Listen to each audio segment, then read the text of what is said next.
공부할 때 계획을 세워라, 플래너 작성해라 이런 말 많이 하지만 막상 어떻게 하는지 그 방법을 알려주는 사람은 별로 없죠. 계획이란 것도 하는 법을 배워야 할 수 있는 건데 안 배우니까 어려운 게 당연한 겁니다. 그래서 오늘은 테트리스 계획법에 대해 차근차근 자세히 알려드릴 거예요. 공부를 잘하고 싶은데 열심히 할 마음은 가득한데 방법을 몰라서 답답했다면 이 영상 그냥 따라만 해보세요. 더 이상 플래너 쓰다 지치는 일 없이 성적이 쭉쭉 오를 거예요. 더 이상 거창한 의지로 공부하는 게 아니라 그냥 하게 됩니다. 그럼 시작해 볼게요. 자, 우리가 테트리스 게임을 하려면 두 가지가 필요합니다. 내려오는 블록이 있고 그 블록을 맞추는 판이 있죠. 여기서 테트리스 판은 내가 공부에 쓸 수 있는 시간으로 가용 시간이라고 부를 거예요. 테트리스 블록은 내가 공부를 해야 할 시간으로 공부 시간이라고 부릅니다. 결국 스터디 플래너를 작성하는 건 가용 시간과 공부 시간 두 가지만 제대로 파악하면 끝나는 거예요. 계획이 실패하는 이유는 간단합니다. 가용 시간과 공부 시간을 제대로 파악하지 못했기 때문이죠. 계획은 현실적으로 세우는 게 정말 중요한데요. 현실적으로 내가 해야 하는 공부 시간이 얼마인지, 그리고 내가 실제 공부할 수 있는 가용 시간의 크기가 얼마인지를 알아야 하는데 이 두 가지를 모른 채로 공부 계획을 세우다 보니까 현실적으로 불가능한 공부 시간 블록을 억지로 판에 끼워 넣으려고 하는 거예요. 그럼 실패할 수밖에 없죠. 계획을 현실적으로 세울수록 지킬 수 있게 되고 심적으로 안정되면서 실행을 할 수 있게 됩니다. 이렇게 부담 없이 안정감을 느끼고 실행해서 성취감까지 느끼는 게 바로 진짜 계획이에요. 그래서 지금부터 가용 시간, 공부 시간 이 두 가지 시간 블록을 정확히 재는 법을 알려드릴게요. 먼저 기초가 되는 테트리스 판부터 볼게요. 내가 쓸 수 있는 가용 시간부터 정확히 알아내는 게 시작이 돼야 됩니다. 만약에 내가 가진 돈이 10,000원밖에 없는데 20,000원짜리 물건을 사려고 하면 그건 말이 안 되잖아요. 그래서 일단 내가 가진 시간이 얼마나 되는지부터 파악하고 나서 그 다음 그 시간을 어떻게 쓸지 생각을 하는 게 맞는 거죠. 자, 그럼 가용 시간이 정확히 뭐냐? 하루에 24시간이 있는데 그 중에 고정 시간을 뺀 후에 남아있는 빈 시간을 말합니다. 내가 맘대로 쓸 수 있는 시간이요. 그러니까 가용 시간을 계산하려면 고정 시간부터 먼저 계산해야 됩니다. 그럼 고정 시간이 뭐냐? 내가 다른 걸 할 수 있는 선택권이 없는 할 일이 고정돼 있는 시간을 말해요. 여러 가지가 있는데 예를 들어 학교 수업 시간이나 학원 수업 시간, 이동 시간, 식사 시간, 씻는 시간, 수면 시간 등이 있죠. 실제로 저와 수업하고 있는 한 학생의 시간을 같이 한번 볼까요? 참고로 이건 예시니까 실제로는 각자 본인에 맞게 적으면 됩니다. 자, 먼저 밤 12시부터 7시 30분까지 수면 시간으로 잡고요.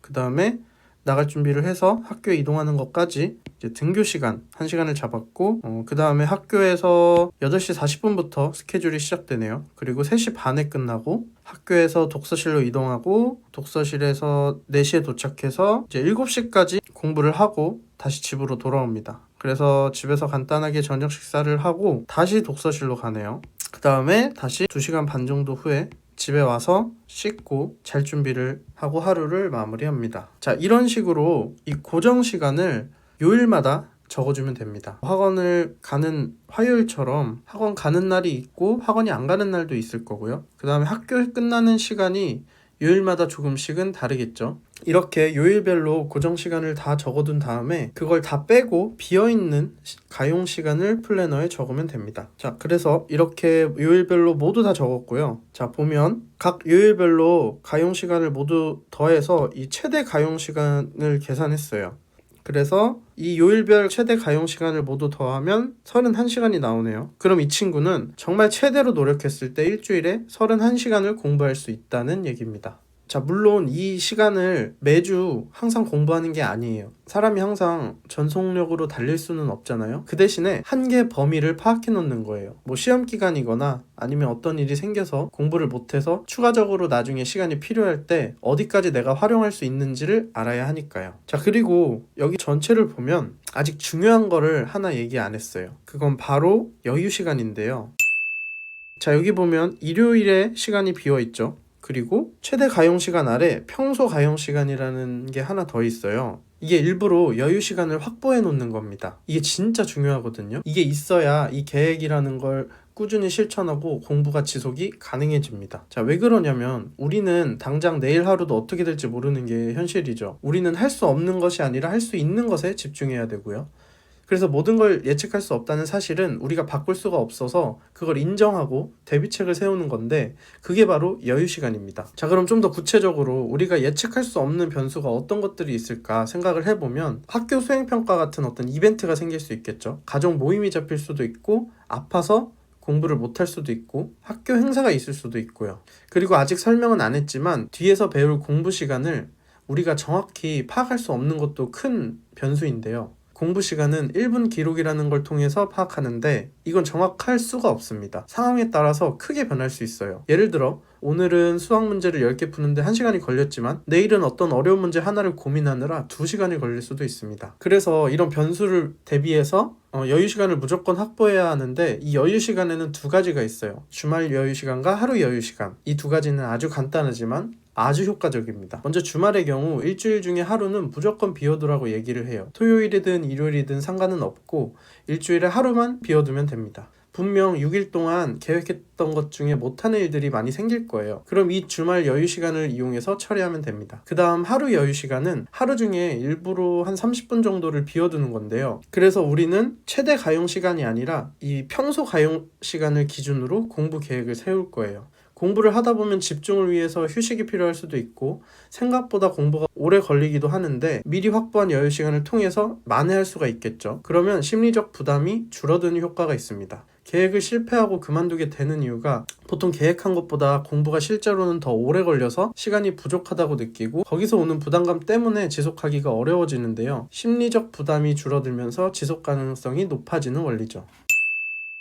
자, 이제 가용시간이라는 판을 다 계산했으니까 거기에 끼워 맞출 공부시간 블록을 계산할 차례입니다. 여기서 공부시간은 말 그대로 우리가 하는 모든 공부시간을 의미해요. 수업 복습, 학원 숙제, 개념 공부, 문제풀이, 이 모든 게 공부입니다. 한번 생각해 볼게요. 오늘 내가 수학 공부를 할 건데 이 수학 공부 시간 블록의 크기는 몇 분짜리일까요? 과학 복습 시간 블록은 몇 분짜리일까요? 이걸 모르면 공부 계획을 세울 수가 없습니다. 그럼 어떻게 알 수 있을까요? 바로 1분 기록입니다. 직접 공부하면서 기록하는 거예요. 1분도 걸리지 않게 부담 없이 적어보는 거죠. 내가 공부하는 시간이 얼마나 걸리는지는 직접 해보면서 측정한 데이터가 꼭 있어야 하는데, 왜냐면 그게 현실적인 시간이기 때문이에요. 사람마다 공부하는 시간이 달라서 자신만의 실제 공부 시간이 필요합니다. 이건 직접 측정해보지 않으면 알 수가 없으니까요. 저와 수업하는 학생들 모두 항상 1분 기록을 하게 하는데요. 1분 기록은 이미 소개한 영상이 있으니 자세한 영상은 위 링크를 눌러서 확인해주세요. 제가 사용하는 이 양식들이 필요하신 분들은 댓글로 말씀해주시고요. 자, 그럼 이번에는 1분 기록에 대해서 한번 알아볼게요. 사실은 상당히 간단한데, 매일 공부를 시작할 때마다 시작 시간을 적고요. 그 다음에 공부가 끝나면 종료 시간을 적습니다. 제가 만든 양식에서는 장소와 학습 유형이라는 것도 있는데, 이거는 뭐 꼭 필요한 건 아니고, 중요한 건 이 학습 내용입니다. 이 학습 내용에서는 내가 어떤 거를 공부했는지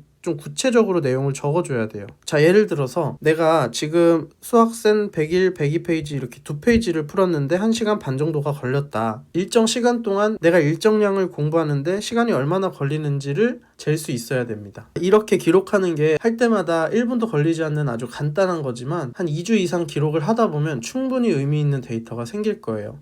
그럼 나의 공부 속도와 시간을 알게 되고 현실적인 공부 계획을 세울 수가 있게 됩니다.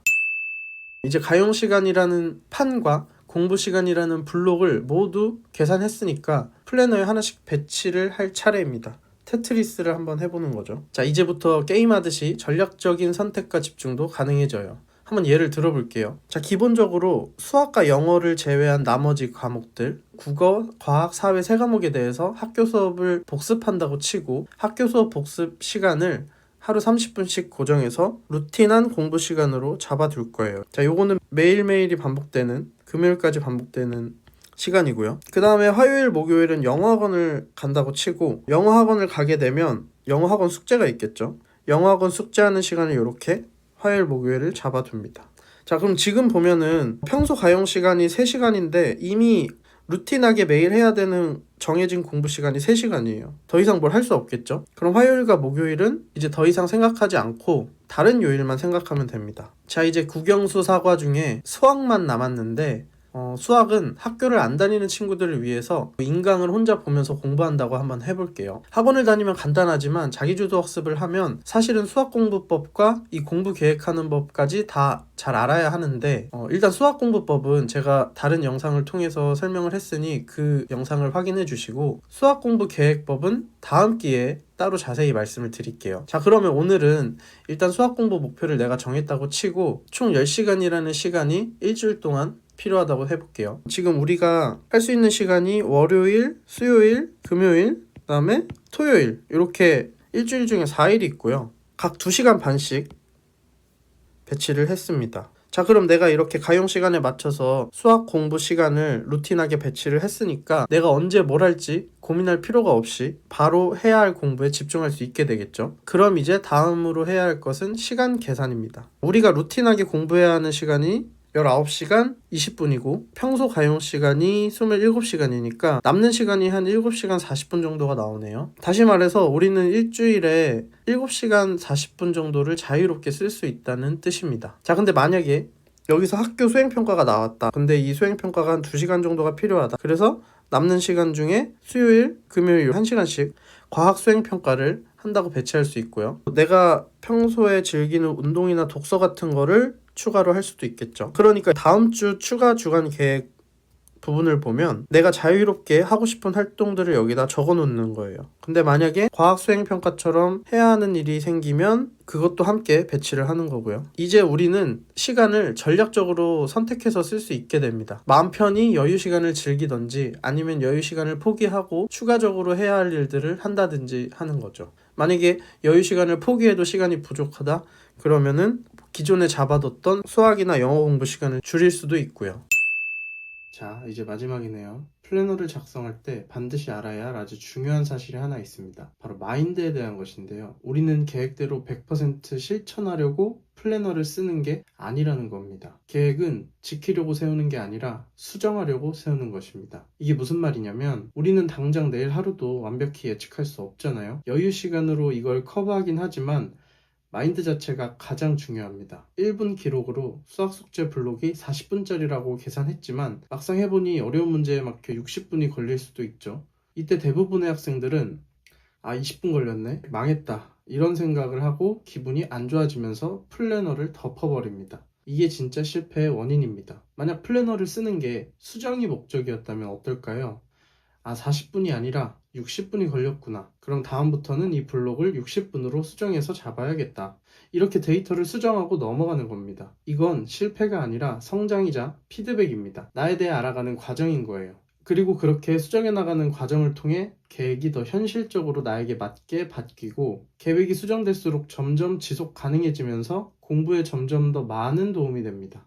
계획이 틀어지는 건 사실 당연한 일이에요. 그래서 여유 시간이 존재하는 거고요. 하지만 여유 시간도 한계가 있기 마련이고 결국 근본은 마인드가 제대로 잡혀야 합니다. 계획대로 안 됐을 때 원래 그런 거야. 수정하면 돼. 지금 잘하고 있어. 이렇게 생각하는 마인드요. 그러면 심리적 부담이 없으니까 우리는 이 테트리스 게임을 멈추지 않고 매일 계속할 수 있게 됩니다. 그리고 이게 반복되면 어떻게 될까요? 바로 루틴이 만들어집니다.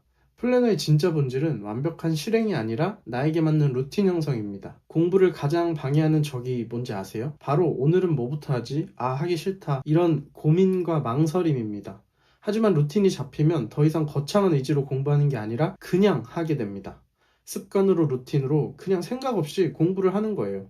테트리스 계획법은 그 고민의 시간을 없애고 여러분의 공부 에너지를 낭비 없이 쓰게 해주는 가장 강력한 도구 중 하나입니다. 자, 오늘 테트리스 계획법에 대해서 알아봤는데요. 핵심만 마지막으로 다시 정리해 볼까요? 자, 첫 번째, 고정 시간을 빼서 가용 시간판을 계산한다. 두 번째, 1분 기록으로 공부 시간 블록의 크기를 잰다. 세 번째, 가용 시간판에 공부 시간 블록을 배치한다. 네 번째, 주간 일간 여유 시간은 반드시 확보한다. 그리고 마지막으로 가장 중요한 건 계획은 수정하면서 나에게 맞는 루틴을 만드는 게 최종 목표다. 자, 마지막으로 영상에서 보여드린 양식은 자동으로 계산을 해줄 수 있게 제가 만든 양식인데 이게 필요하시면 편하게 댓글로 남겨주세요. 그리고 새로운 AI 시대에 필요한 AI 스마트 자기주도 학습 가이드 전자책을 무료로 배포하고 있습니다. 전자책에 관심 있으신 분들은 고정 댓글의 링크를 확인해주세요. 감사합니다.